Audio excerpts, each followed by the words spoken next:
Hello, welcome back to Outta Pop Culture. Today we're going over the San Diego-based band called Violet and their second album called Drugs and California. So this band is a band that I'm pretty late to the party with them, but I definitely really like their sound. I love mostly their lyrics. I think the lyrics and most of their stuff is pretty cool. It's pretty nice, and I like I don't know, there's this weird kind of mix between vulnerability and coolness that kind of flows within their songs every time. So let me break down who's in the band first of all. So we got in the singing chair, we have Sarah McTaggart. On guitar, we have Judah McCarthy. And on the multiple instruments, we have Michael Pinnock. And on the drums and producing, we have John Garcia. So I'm surprised this is a band, because I thought at first it was just Sarah, but it's a group, so it's really cool, especially with some kind of synthy stuff that comes in, and electronics, which I guess that's for John to kind of jump in. But I really like this band. I forgot what I was talking about earlier with this, but so I came kind of late. I know they released an EP called Valley 2018. Their album Born to Rule, that came out in 2020. I completely missed that. I didn't really see that.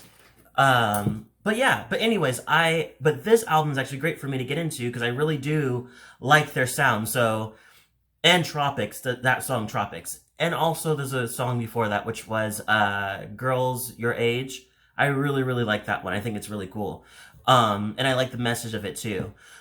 So let me go over this album and actually adjust this light a bit. Oops, going the wrong way. Okay. Alright. Okay, so thank you for holding on. So let's go over this album. So I like half of the songs. I feel like the other songs aren't bad, but I felt like there's the songs I really like really stand out for me. Much harder than the other ones, but I feel like every song has its place in this album. It seems like this album is pretty much talking about the idea of relationships, whether you want to move away from it, it's toxic, or you're ending one, or you're holding on to one. And it seems like it's a mix between kind of like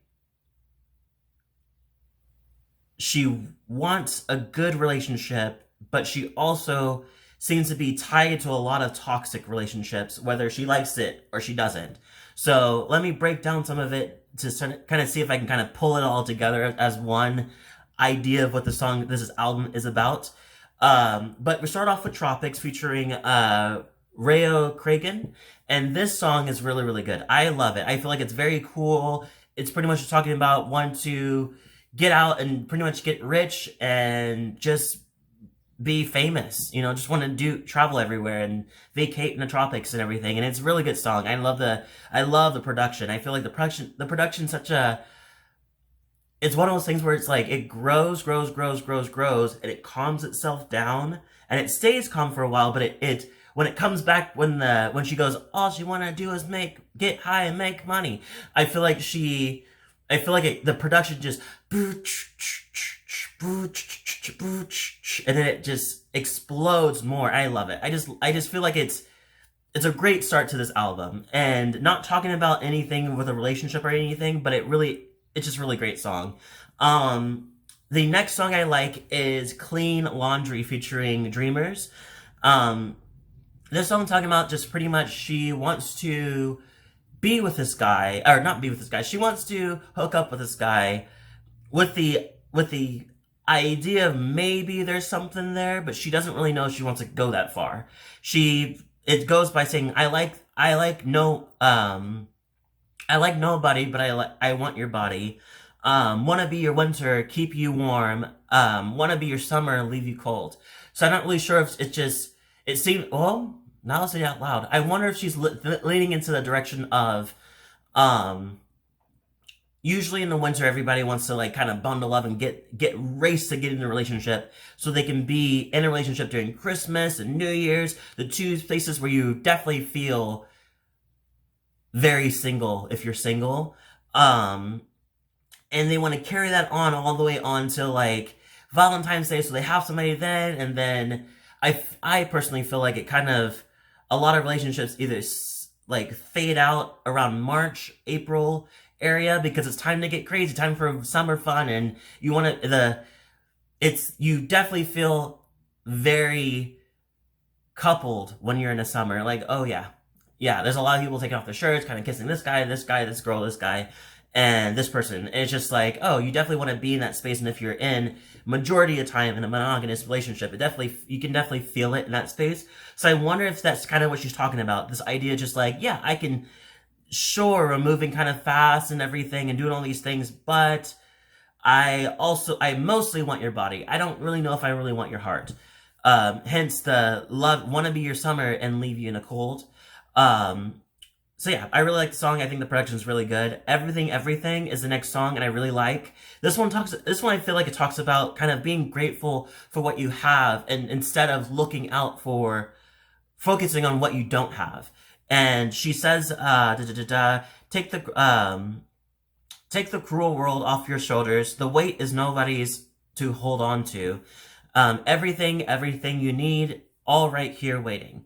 Pretty much saying is like, focus, like look at what you have, look at what's going on around you. This is what you have. This is what you need. You know, you don't need to look out other way what you don't have, because it's a waste of time. You know, Make Me Happy is a good shout out. I do like that song, pretty much talking about how she had her heart broken by this guy, and then now seeing that this guy has his heart broken from the girl that he got with, and she's kind of happy about it. She's like, that kind of makes me kind of happy. Kind of makes that kind of like, it feels good to see you in the same shoes that I was just in, and you didn't really have any sensitivity about that. But now it's great to see that you know what it feels like.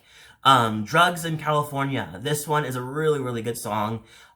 This song feels like so she starts off with the song saying, out of all the drugs in California, you're the one that fucks my head up the most.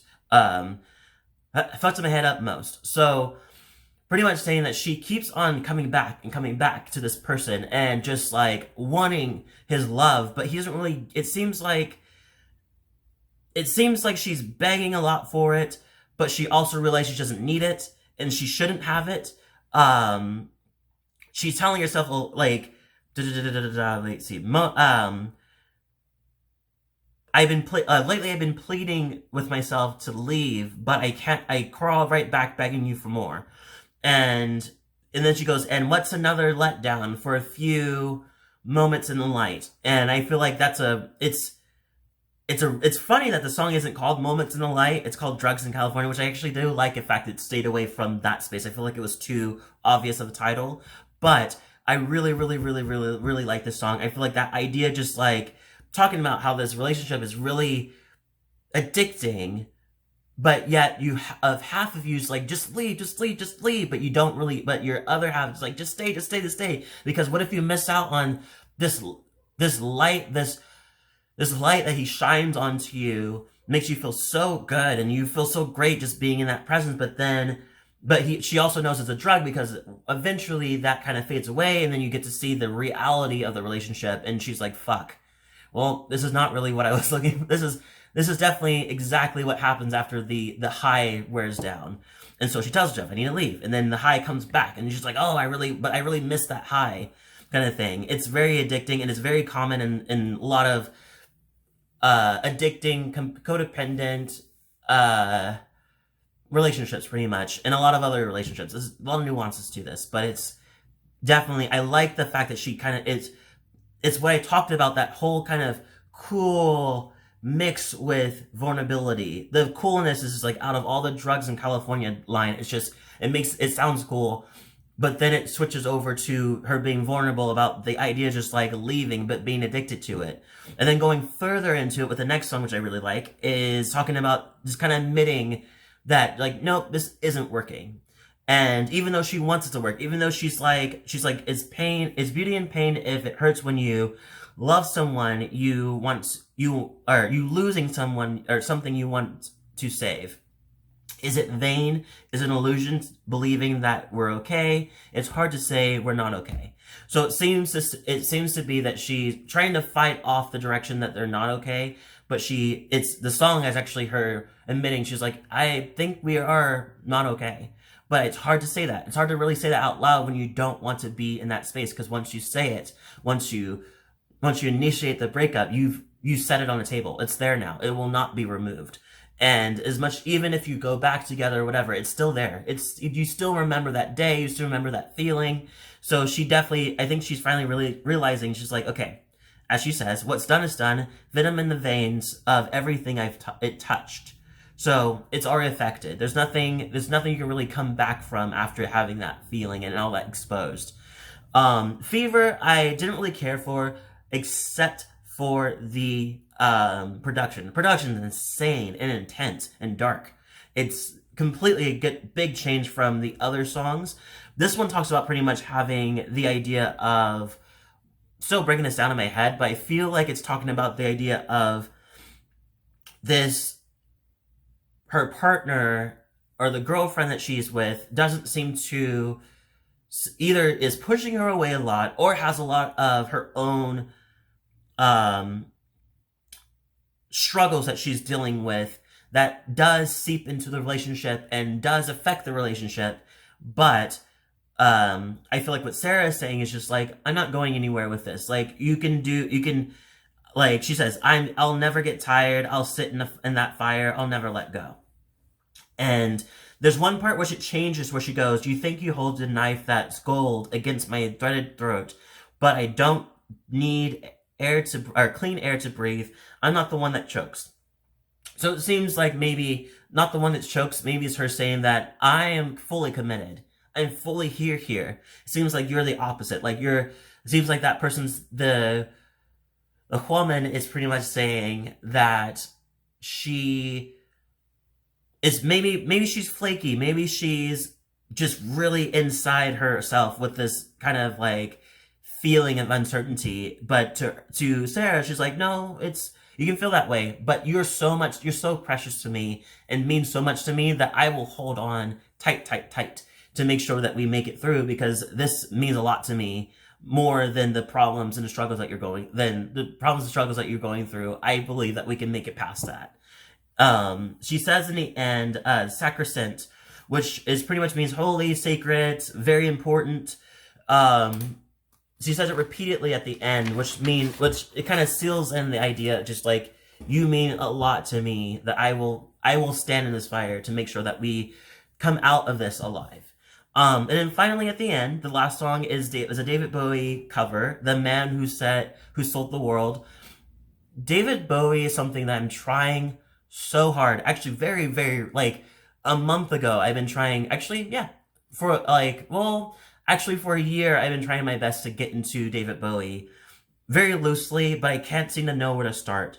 So side note for a minute, but let me talk about this for a minute. So this song, I didn't really get. I don't understand what it's about. I do like the atmosphere, and it definitely sounds very David Bowie, with that kind of spacey, like, feel to it. But it's a nice ending to the album, kind of end with a little cover and kind of nice smooth landing of an album. So I do like that. Side note, please, somebody who's a huge David Bowie fan, who knows how to get somebody into him and really, really effectively like it, please help me please get into him, because I really know so many people that like him and they love him, and I honestly feel like he's so iconic without even listening to a lot of his songs. I really want to get into him. So if you know the best passage to get into him, like, start with this album, start with this song, then move to this one and this one and this one and this one, or this album, then go to this one, kind of thing, please let me know, because I would love to kind of get into them and see what I'm missing. But yeah, this is a decent album. I like it. I think that once again, it exudes that cool vulnerability that I really like. I give it a 8 out of 10. Yeah, definitely an 8 out of 10. Leave a comment below, tell me what you thought. If you like this album, let me know. If you didn't, let me know too. If you have your favorite songs off of them too, let me know about that. And also, if you also see them live or have some information or fun facts you'd like to drop into the space, please let me know inside the comments. Comment. That's pretty much it. If you like this video, hit the like button, subscribe button, notification bell too, so you can get more of my videos. Thank you so much for watching, and I'll see you all next video.